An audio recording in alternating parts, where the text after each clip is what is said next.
Good morning, Illini. I'm Matt Schrock, your host here at Healthy Illini Podcast, and welcome back. We are at the end of the semester. Things are really winding down here at UAUC as we're looking at finals and graduation and all the fun things that happen at the end of the spring semester. But, time doesn't stop. It doesn't end at the end of the semester. There's more to come for students and for even staff and faculty here. And one of the things we want to talk about today is opportunities in the summer for students that can help them on their career path. Today, I'm joined by James Castry. He is the Senior Assistant Director for Career Education and Campus Outreach with the Career Center here at University of Illinois. James, thanks for being here. Yeah, thank you, Matt. Glad to be here. Glad to have the opportunity. So, talking about opportunities, like I said, we're at the end of the spring semester, and students start thinking about the summer and things they could do. And for a lot of students, that might mean travel or spending time with family, or summer classes. Those still happen in the summer as well. Yeah. But for a lot of students, it means working a job in some area. And for one thing we talk about here on the program a lot is that this is the first step for a lot of students coming from home under their parents to kind of they're on their own. Yeah, for sure. And so when you start talking summer job mentality, when you're in high school, a lot of times that summer job is just a few weeks to make some extra cash, to get some gas, to go somewhere, go to movies, whatever. And now you're in your higher education, you're looking at your career, and you can use this summertime for career advancement or for career development. That's really what it is. And that can be a big unknown. If somebody's never heard that term, career development, or never had that experience, they don't really know what that means. And that's why we're talking about this today. Absolutely. That's why we're having this chat. So to help give some context and guidance on what it means with career development, could you share a little bit about what summer opportunities are available? Yeah, definitely. I mean, I feel like the knee-jerk response to that in a lot of students' brains is, well, what word comes after summer? Internship, right? Summer internship. And yes, that's correct. And a lot of students, on our campus are pursuing that, as you might guess. But, I kind of being cognizant of when we're recording this, like I said, we're at the end of the semester, and I know there might be some students, I'm certainly meeting with them at my job, where they're even thinking about like, well, are there other options? What can I do here? And so the way I think about it is, internships, what's the significance of them? It's not just, I did this thing. It is, I am maybe building skills or building knowledge or learning something new that I didn't do before, which you can absolutely get through a formalized internship. But a lot of the students that I work with at the Career Center, they have this list of checks that is almost a little bit too extensive. Like, it has to be formal, full-time, paid in a certain field. And then they miss that piece of, like, how are you growing? What are you getting out of it? And so, if that's in a formal work setting, fantastic, great. But I encourage the students I work with, be on the lookout for other things, again, especially with the timing, you can have a productive summer, a meaningful summer from so many other things. I've worked with some students who, they really took the time, for example, maybe to build their network, maybe they are looking for things that are less formal. Maybe that's job shadowing, maybe that is just let me track down somebody doing this thing I want to do either now or in the future when I graduate or whatever. Let's talk with them. Let's do kind of that informational interviewing aspect of it. That's a great way to gain knowledge. That's a great way to gain connections. And again, moving away from just the formal, almost too restrictive box of that internship, right? There's ways that we can learn. You mentioned summer classes, absolutely a valid thing. Maybe that is a student who is still pursuing that skill building and whatnot. Maybe that's through credentialing. There's different things that students can do, maybe through professional organizations that are related to their field of study, their future field of work. U of I has great access to LinkedIn learning for all of our students, for the staff even as well.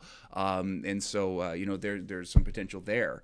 I even think about students that I've worked with who were really maybe driven not so much by like, I got to make money or I want this exposure, but like the impact they want to have, So there will be students who have gone more that volunteering route or more service learning and those sort of things, doing those sort of projects.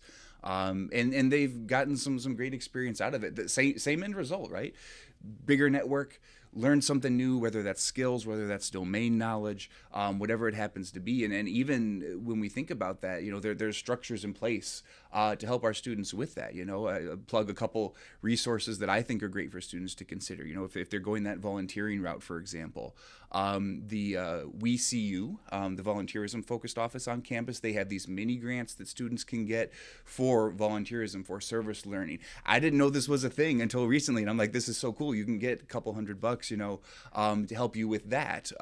Similar vein, work with some students who maybe they're going that internship route, but maybe it's an unpaid internship, and I have thoughts on unpaid internships, but it's a reality. But like there's opportunities to help with funding for that. The University YMCA here in town has a scholarship that students can pursue called the Bailey Scholarship for unpaid internships. So there's just so much opportunity, but not just that, there's so many resources that can help with these different paths, whatever path a student wants to take. I love that you mentioned that you didn't know about WeSeeU until recently. Yeah. You've been on campus. You've been here a while. Yeah, absolutely. And you're still learning something you're you don't always know. learning, absolutely. And that's why, one of the things about the summer stuff that we're talking about is, I don't care who you are or where you come from. When you come from high school to your college experience, there's a lot you don't know. Oh, yeah. There's so many opportunities you don't even know exist because you're coming from an area that you've lived in an area, and this is your bubble, basically. And the world is huge. And there's opportunities all over the world and various things. Yeah. And there's a lot of times I've talked to so many students who come to campus like, I didn't even know that was a possibility. That's a career. I can do a career out of that. Or they get into a career and there's a niche part of it or a nuance to it. Like, I didn't know this was an aspect with it. And that's where I liked where you were talking about job shadowing, because if you do an internship, internships are great. I'm not knocking them at all. Oh, yeah. But you tend to get tasks. And you're in Sure. that task. Whereas if you job shadow, you can ask somebody, what are you involved in? And you can learn a lot. So is there value, especially for students who might not know what their career path is, instead of focusing solely on an internship, but also looking at those other opportunities to learn? Absolutely, yeah. I mean, it's a big thing to be like, hey, you just got on a college campus out of high school, you've got it all figured out, right? What do you want to do the rest of your life? Yeah, exactly. So yeah, like absolutely, there's that is such a process and such a timeline that is so individual for students. And I have 2 degrees from U of I know the student culture here, and it is competitive, but when you're going through that, and especially when you're comparing yourself to everybody who's just showing, oh, I got this great internship, I got this whatever, sometimes you when you focus on that, you do miss those opportunities that we've been talking about, right? I can grow in all these different ways that maybe I hadn't considered, and that can help with this longer process of like, what am I doing with this degree in XYZ? So just kind of learning the lay of the land, learning there are so many things that I hadn't considered. To me, that is just as valuable as like, I got, this name recognition company, my internship was there. There's still so much value for yourself and for your future as well. If you're going through that exploration process, like it's absolutely worth time and effort too. You're talking about, you said value for yourself. Yeah. One of the things you mentioned earlier was skill building. Oh yeah. And that might be something somebody may say that I want to build skills, but I don't even know what skills I need. Yeah, tricky question.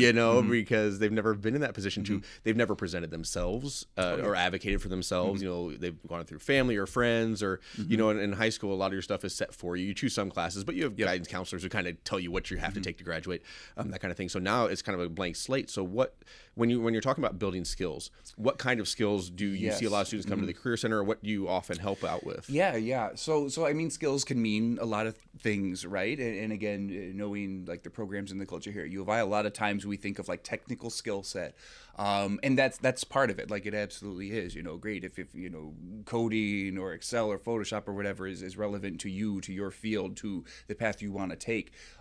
Growing in technical skill can be some worthwhile time. But a lot of the students I work with at the Career Center, they're missing out on some of these other pieces, right? Like frankly, at the Career Center, we hear this all the time from recruiters. Like, U of I, fairly well-respected school with a lot of its programs. They assume a lot of our students may have that technical experience just from being here and being in our classes and everything. And so we hear this from recruiters that a lot of times what sets students apart is also, not just that, but also building on that with what we might think of as kind of soft skills or transferable skills, kind of some buzzwords there. But those are absolutely things that make you competitive, that make you employable, right? That can set you apart if you can, demonstrate those and talk about those. And when I say like transferable skills and whatnot, Like if a student is looking for like, well, give me a starting place. What are some skills I can build in that kind of direction? I usually refer to, there's a group that's called NACE, the National Association of Colleges and Employers. We like them at the Career Center. They do a lot of assessment and research and things with, college students and grads and their employability. And they've got like a very useful list, I think, where they come up with, I think it's like 8 different competencies where they worked with literally hundreds of employers across many different fields and asked them, what is it that gets students and grads hired into your organization? And there was this list that floated to the top of things. They're almost like timeless things. Like they almost feel cliche, but like you can listen to me because I'm from the Career Center, but I also tell students, listen to this because it came from the people who are going to hire you, right? And so they said things like just career and self-development. That's something that's valuable. Communication was another. Critical thinking, being able to navigate equity and inclusion, leadership opportunities, just general professionalism, teamwork and technology. So tech is in there as well.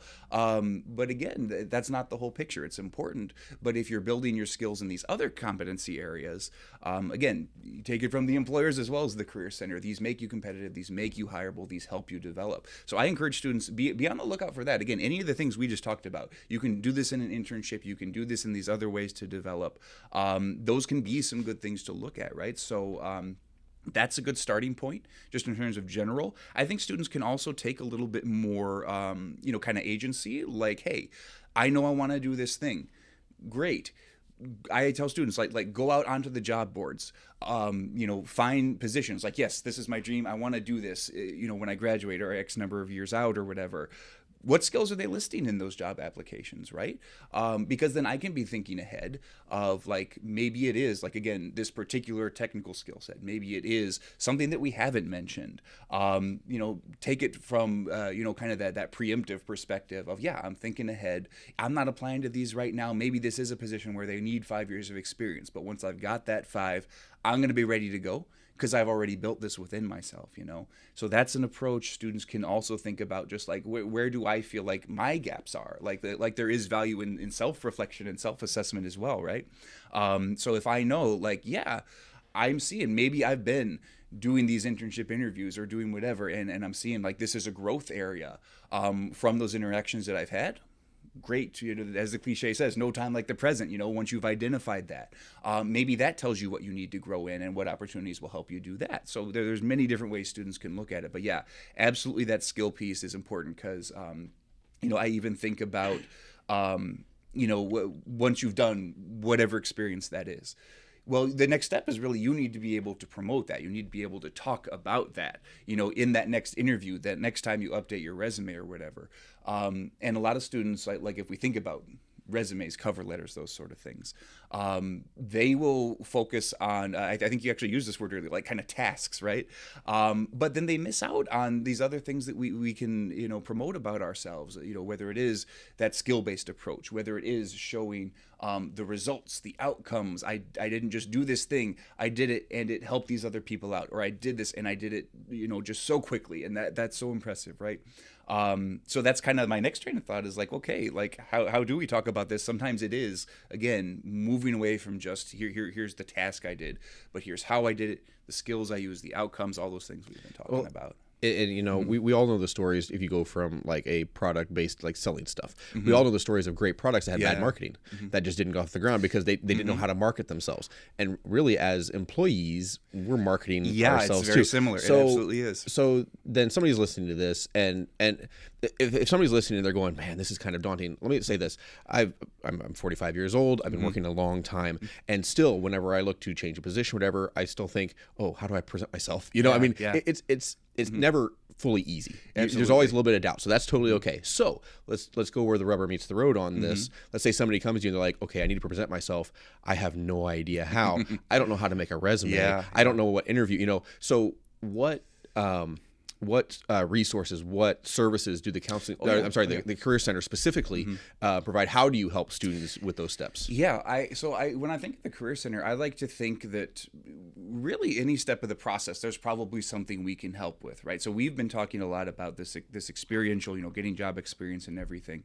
We absolutely help with that. When you are job hunting, there's a lot that we can do. We were just talking about, resumes and everything. We do offer, reviews for resumes, cover letters for your LinkedIn profile as well, so we can help you brush those up.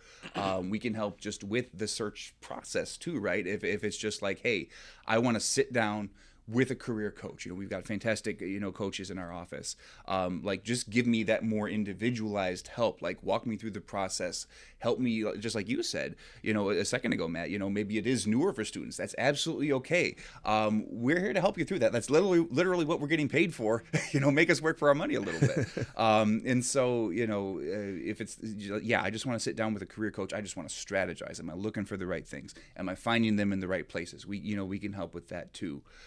But then I would also kind of include, it's not just that job search. There's also these elements of maybe you are a student who is more in that exploration phase, thinking maybe a little bit more generally, just feeling out your options. We help with that too. If I could implant one thing in the brains of the students who come to the Career Center, it would be like, you could be a true first-time freshman on campus, move into your dorm. You could come see us the next day, and we would be able to help you out. We would love to chat with you, right? It's not that, I have to wait till I'm graduating. I have to wait till I'm job hunting or internship hunting.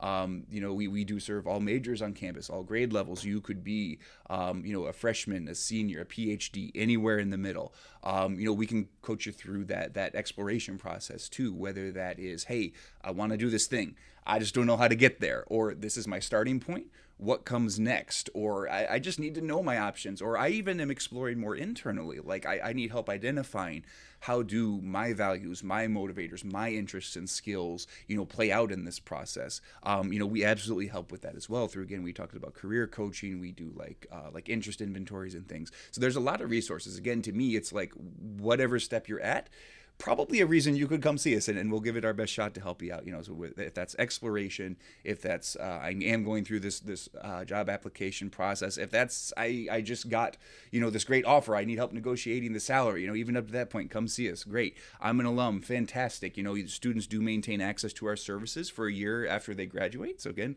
we're about toward the end of the semester. That might be helpful for some students to know, so they can take advantage of everything that we offer even after that graduation. We still want to help them out for sure.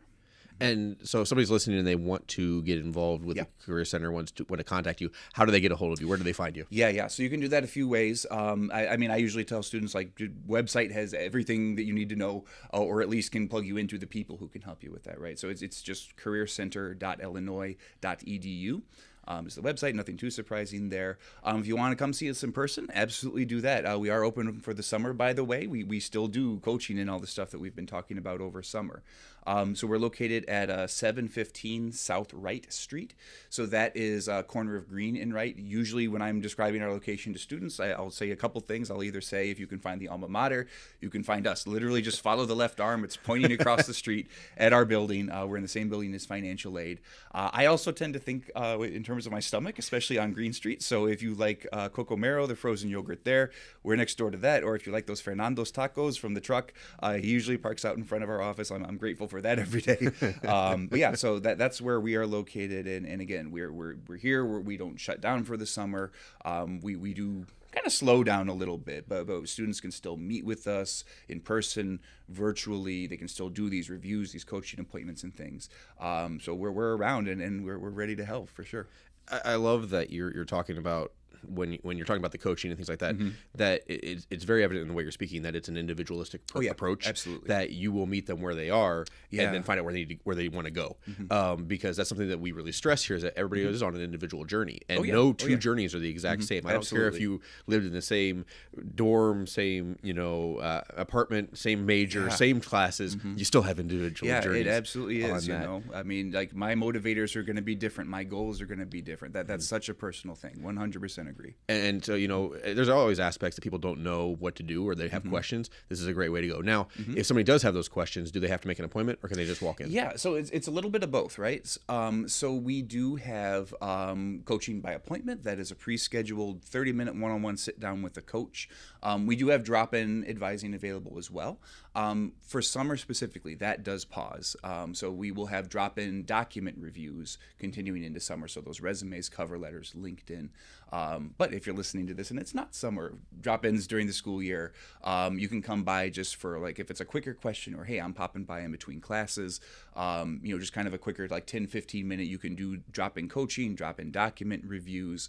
Other things are pre-scheduled, which would be like the full 30-minute coaching appointment, mock interviews, those sort of things too. So it's a little bit of both. So really, I mean, you can find whatever you need. There's a way to do it and a way to contact. James, thank you so much for sharing with us today. I know there's a ton of content here. We could keep going on and on, but I'm really excited about getting this out and letting students know the advantages they can put to use to try and help them find the career they're looking for. Yeah. Thank you so much for being with us today. Yeah, absolutely. One of the things I preach on this program a lot is that the things you learn at college, at least half of them happen outside the classroom. And that's kind of where this falls with the Career Center, that you are learning about yourself and you're learning about how to present yourself and how to find opportunities and things like that. And there's just a lot of information there that goes to the Career Center. So I really encourage you to contact them, to ask questions. Even if you think you have a pretty good idea, go find out, because you'll either find out there's stuff you didn't know, or you'll find out, yeah, I'm on the right track. Either way, that's beneficial. But check them out. Their website will be in the bio. You can always click on that and go contact them, see how you can connect, and see how they can help serve you, so you can find the steps on the path that you're looking for. But thank you for joining us today. You're on a personal journey no matter where you are in it. You are important and you matter. Your health and wellness are important and matter, and we're here to keep you well to excel. So go have a great week, Illini. Let us know how you're doing, and we'll catch you next time on Healthy Illini.